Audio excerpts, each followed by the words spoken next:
பாக்யா சொல்றாங்க செல்வி கிட்ட, நாள் கணக்கு நஷ்ட கணக்கு செல்வி.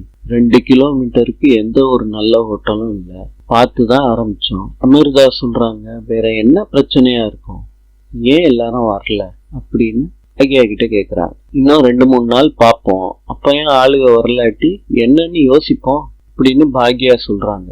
ராமமூர்த்திக்கு பாக்யா கால் பண்ணாங்க. ராதிகா அட்டன் பண்ணி என்ன வரும்னு கேட்டுட்டு போனை வச்சுட்டாங்க.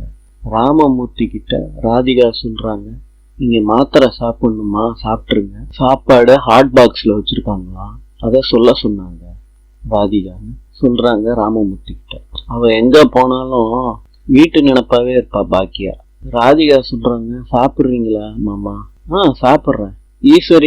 ஈஸ்வரியும் ராமமூர்த்தியும் சாப்பிட்றப்ப ராதிகாவோட ஃபேமிலியை பத்தி தெரிஞ்சுக்கிறாங்க. நீயும் சாப்பிடுமான்னு சொல்றாங்க. நான் வீட்டுல போய் சாப்பிட்டுக்கிறேன்னு ராதிகா சொல்றாங்க. பழனிசாமி ஹோட்டலுக்கே வந்து பாக்யாவுக்கு கிஃப்ட் கொடுக்குறாங்க. ஹோட்டல் எல்லாம் சுத்தி காட்டுறாங்க பழனிசாமிக்கு. சாப்பிட்டுட்டு பழனிசாமி கிளம்பிட்டாரு.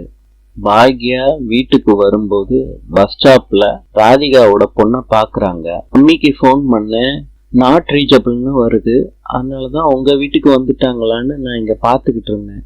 பாக்யா சொல்றாங்க, வீட்டுக்கு வந்தே பார்க்க வேண்டியதானப்பா, எதுக்கு வெளியே இருக்க? பாக்யா சொல்றாங்க, இங்க உன் அப்பா அம்மா இருக்காங்க, நீ எப்ப வேணாலும் உள்ள வரலாம், சரியா? பாட்டி எங்கன்னு பாக்யா கேக்குறாங்க. பாட்டி கோயிலுக்கு போயிருக்காங்கன்னு மயூ சொல்றாங்க.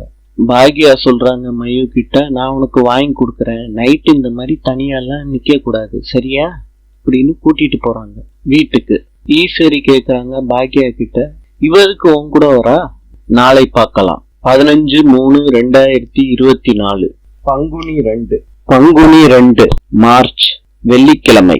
இன்றைய ராசி பலன்: மேஷம் ஆக்கம், ரிஷபம் அச்சம், மிதுனம் முயற்சி, கடகம் வரவு, சிம்மம் லாபம், கன்னி வரவு, துலாம் பகை, விருச்சிகம் பயம், தனுசு வரவு, மகரம் தேர்ச்சி, கும்பம் நன்மை, மீனம் பக்தி. நாளை சந்திக்கலாம்.